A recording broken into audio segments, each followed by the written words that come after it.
center site. Storms get stronger and more destructive. Watch the water splash off the city.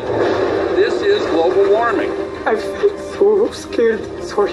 Despair can be paralyzing, but this to me is the most exciting new development. We're seeing a tremendous amount of positive change. The basis is there, but it's still not enough.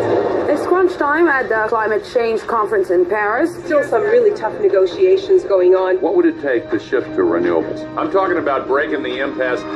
Virtually every nation in the entire world agreed to get to zero greenhouse emissions. It is unprecedented.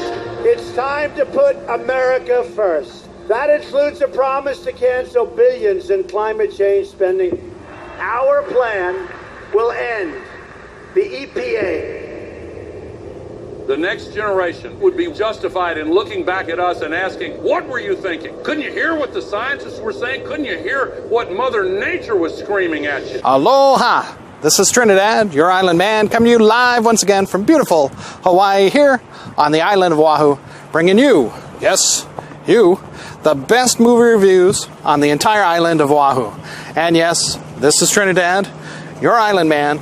And today, Saturday, the August 11th, I am bringing to you my review for the wonderful movie, the sequel to what I believe is the 2006 Al Gore movie or documentary called An Inconvenient Truth, the sequel, Truth to Power. Remember our remember our rating scale. Shock a thumbs up, it's good to see, I recommend it. Shock a thumbs down, it's bad to see, it's junk, I don't recommend it. And, well, I have to say, for An Inconvenient Truth, the sequel, Truth to Power, I would give it a strong shock a thumbs up. It is, once again, a very informative documentary. Like I said, and from what you saw in the intro, it basically talks about Al Gore's continued fight in trying to change, global warming, the impact of carbon fuels on, much of the world, and especially in the developing nations. It's going to get a little loud here. We got a helicopter flying over. You might be able to see it over here. I don't know. Can you catch it? Maybe? All right. Well, but anyways, again, I give it a strong shock a thumbs up. Definitely go out and see it. These steps were not done quickly, but it was the continued effort of the people choosing to make that change that finally woke up their governments. And one of the interesting notes in this film is that he talks about India, the country of India, being a holdout for the Paris Accords, and what he was able to do as a private citizen with all his political connections from when he was, vice president, able to ally with the solar company Sun City, along with Elon Musk, and additionally, use his connections within the, the State Department to promote solar loans to India, so that they could get away from, building more coal coal factories, because, like the developing countries, China being one of the primary examples, their air over there, is at times of the year almost unbreathable. And, it's cost, about a 5-year shortening of the life expectancy over there at a minimum, just because of all the smog, everything that, Japan had gone through at the turn of the century after World War II, becoming a strong industrialized nation, means, using to its full potential the factories, the production lines based on carbon fuels, and the cheap fuel of coal, which is cheap to mine and cost overall financially. However, its health impacts are greatly, increased for the public.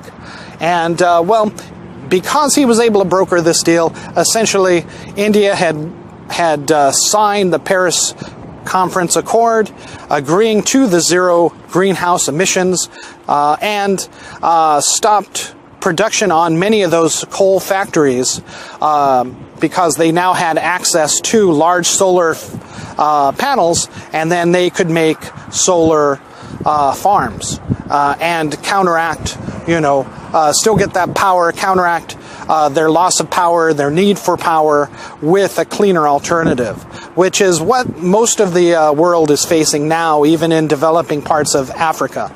People here in Hawaii, the rest of the country, the continental mainland, United States, you may not realize it looking out at this beautiful tropical paradise that we are affected by climate change as well. Now, I'm not just talking about rising ocean levels and the possibility of one day Waikiki being underwater. I'm talking about, everybody here in Hawaii has noticed within the past 5 years, it's gotten hotter every summer. The trade winds, which help cool us off, have been disappearing more and more and become more sporadic.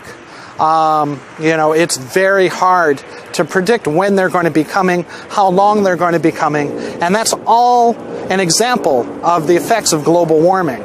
So we've all should do our part. The wind farms in Kahuku are a wonderful step, but, we see more and more signs, saying, hey, no more wind farms.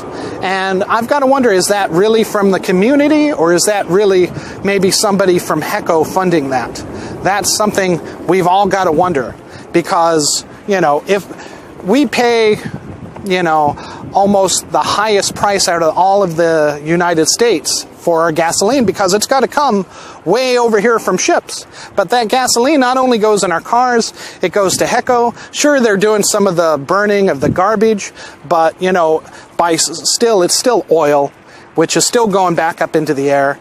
And, we all know how when we get the VOG from the Big Island, the volcano, imagine how much worse that's going to be when, we get more and more smog here, with the congestion of, the cars, the power plants burning more and more fossil fuels. We need to continue to help the INA and push for this solar, push for the wind power, even the wave power from wave generators, since we have the oceans right here. This movie doesn't specifically talk about Hawaii, but there's nowhere on the planet that you can't go that you don't see the effect, feel the effect of this global warming and the need for a continued fight in the battle for climate change. All right, thank you so much. I've gotten off my soapbox now. And remember, shock a thumbs up. Go and check it out. Definitely on, video on demand, iTunes, Netflix when this comes out. I can understand not wanting to spend full price for a documentary.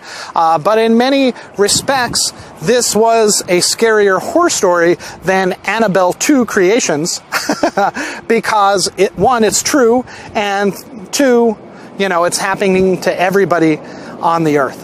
All right, thank you so much, and aloha.